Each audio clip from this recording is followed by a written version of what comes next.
There was a lot of things I could have shared on today, but we've heard everything really through the department leaders, which is what tonight is really about.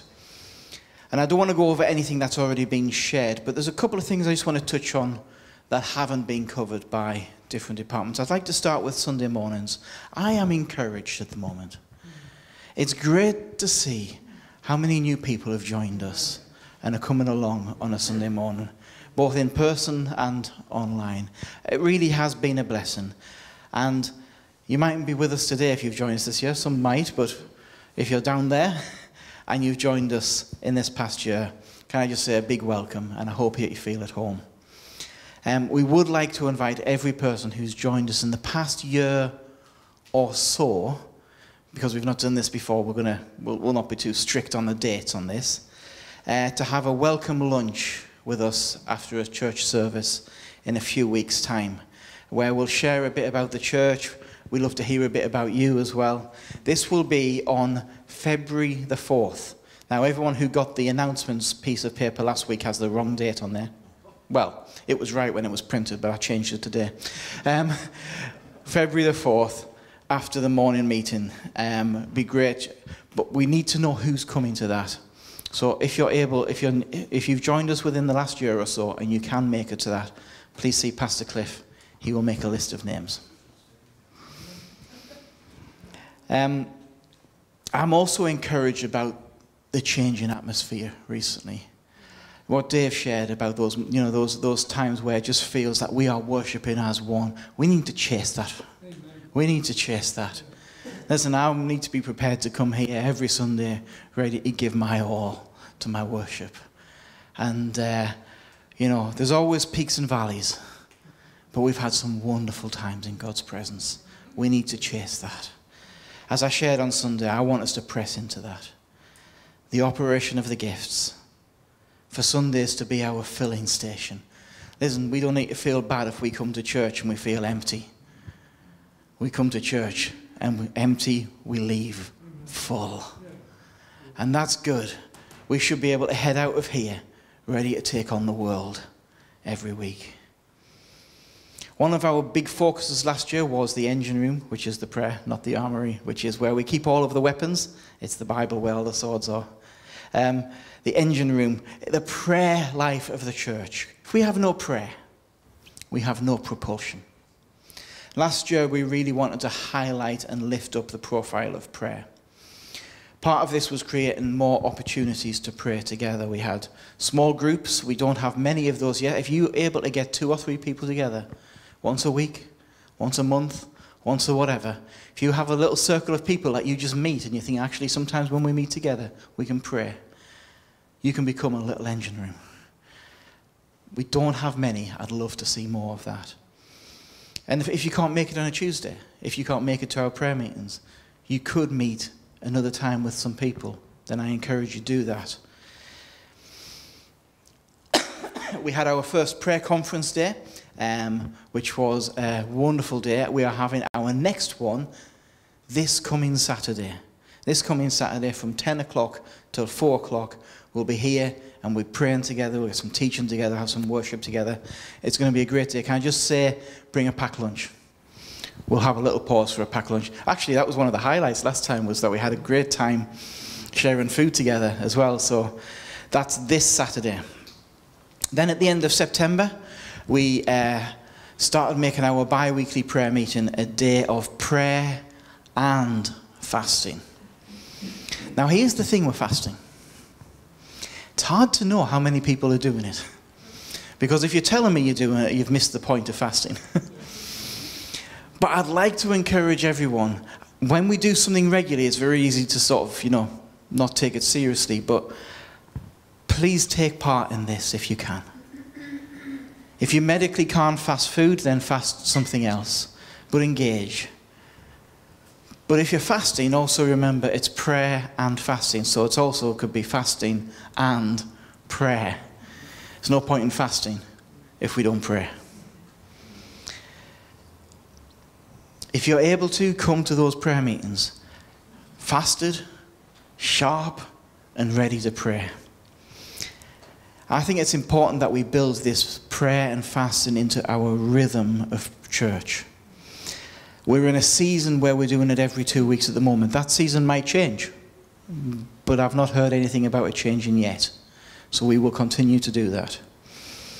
And whilst we're seeing growth in the prayer meeting attendance, not quite seeing enough growth in the prayer meeting attendance. Listen, if the prayer is our engine room, and I have to say we're not moving very fast, can I encourage everybody to be part of the prayer meeting? At the end of the year, we ran our first test of bringing in people who couldn't physically make it here. I'm sure they won't mind me naming them. Ben, who finds himself working, can't be here. Dave, who can't physically be here at the moment, and they joined in via Zoom. Kind of worked. Worked out the bugs in the system. That's going to become something we're going to do as we go forward for people who genuinely can't make it, but we want to. Because I'm aware some people live a long way away, and coming here 4 times a week is a lot. But you can be here and connect. So I think that's important that we do that. However, it's not going to be this open thing where we send out the link to the whole church, because I want to protect the prayer meeting. I don't want this link getting out there and people who shouldn't be in being in. So if you want to be part of the prayer meeting via Zoom, we're going to create a little WhatsApp group of people who will get the link. They're the only people who will get it. So if you want to be part of that, let me know. It's not as good as coming in person. Coming in person should always be the aim. But I don't want people to miss out if they can't make it here. If you're ill and you can't drive, you should still be able to be part of the prayer meeting. Another big focus last year was the radar room, which was about how we target prayer. We had 2 forms of that, a written newsletter and a video news update of stuff that's happening in the news. That's took a little while. It's been a slow start. We've had 2 newsletters produced so far. I'd like to see that pick up momentum. However, I don't want to give this, it comes out every 2 months thing, because then the BBC, I'm sure, will make up stories just to fill the hours. Newspapers make up stories just to fill the pages. I don't want that. Only stuff that's going to go in there is stuff that we need to say, which is why I don't want it to have a regular rhythm. And the same applies to the videos. We started doing those as a response to the attacks in Israel and the subsequent war. And the intention was to inform the church what's happening and how do we pray. I have to say, on such a touchy subject, and putting those videos on YouTube was a terrifying experience. And there's some comments that got deleted pretty quick, as you can imagine. But there's something raw about covering stuff like that. And I have to admit, I haven't done one in a while, and I only want to share something when I've got something to say. And I don't want to just say something so that I can be heard. So the reason there's only been 5 of them is there's only been 5 times I've felt I've had something to say. And I think that's important, that that's what that is. Now, it's only been on the Israel war so far, but we need to widen the scope in that because there's a lot going on in the world. But I will only do those when I feel God's put something in here that I need to share. But they've started. Both things have started. We could do with people who could do research for these and research for the newsletters, because there is a lot of work. If you're into the news and you're into looking at what's behind the news, please speak to my dad, because he could really do with some help with that.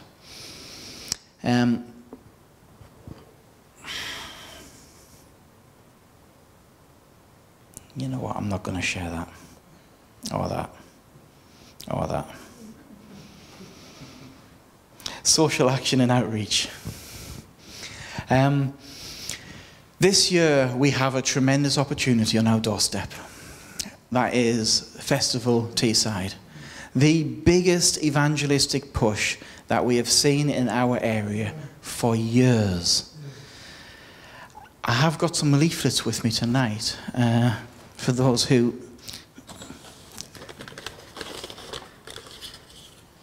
they've sent these out for people who would like to support it. I mean, obviously, this is a huge endeavour that has a huge cost.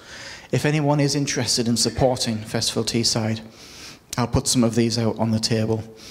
But I feel like we can't miss this opportunity. We can't ignore this opportunity. The evangelism being pushed up to that level in the area doesn't happen often. And I can speak from experience with talking to church leaders about it. Because sometimes you're kind of a little bit like, do we really want to get involved with something that involves churches that we might not be so keen to get involved with? All the churches that are really pushing this are churches that want to see people saved. So I feel confident in that. It is churches that are wanting to reach people. The churches that are more inwardly focused, the churches where you kind of like, I'm not quite so sure, aren't up for the challenge. So I think that's a good sign. I think this is a tremendous opportunity. I'd also like to announce that on March the 10th, we're going to put on something called an evangelism situation room, or a round table, where we can come together and we can just share every idea God puts in our heart. There will be no bad ideas that night. There might be some ideas that turn out to be bad ideas, but there'll be no bad ideas that night. I want to hear from you guys. I want to hear from everyone. What have we not tried before? What have we not tried in a long time? I want you to pray now for God to give you inspiration. What could we do as a church this year that's different to what we've done before? Because I want to be able to hear from you all. Now, just because we share them doesn't necessarily mean we'll do them, but I believe we'll see some great things happen as a result of that night. So please put that in your diaries. Luke, could I just ask, March the 10th is a Sunday. Then that's the wrong date.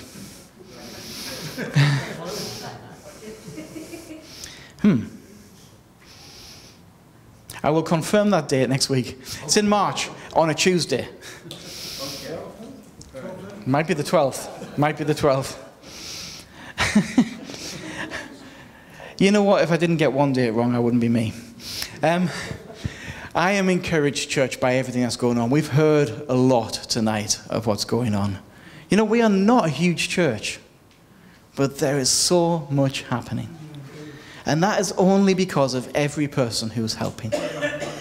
Tonight we've honoured the departments, but in every department there's people who do the work, the preparation, people who hold it all together. Can I say thank you as well to our team of deacons who open up, repair things, and do so many other things that nobody sees getting done. Although I just want to say that light's still out.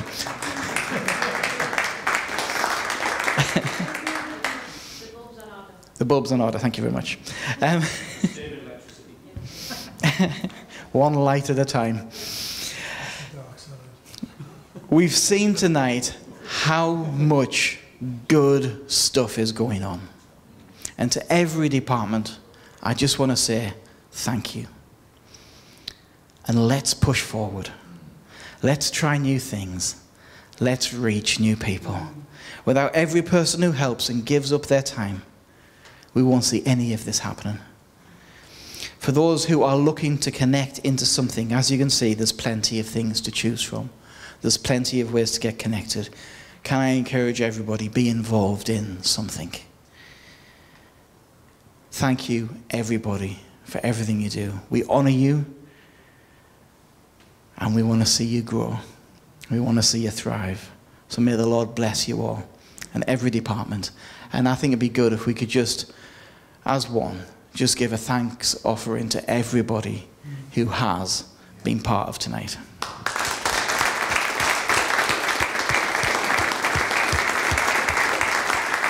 And of course, the ultimate thanks offering to the one that it's all about, and that's our Lord.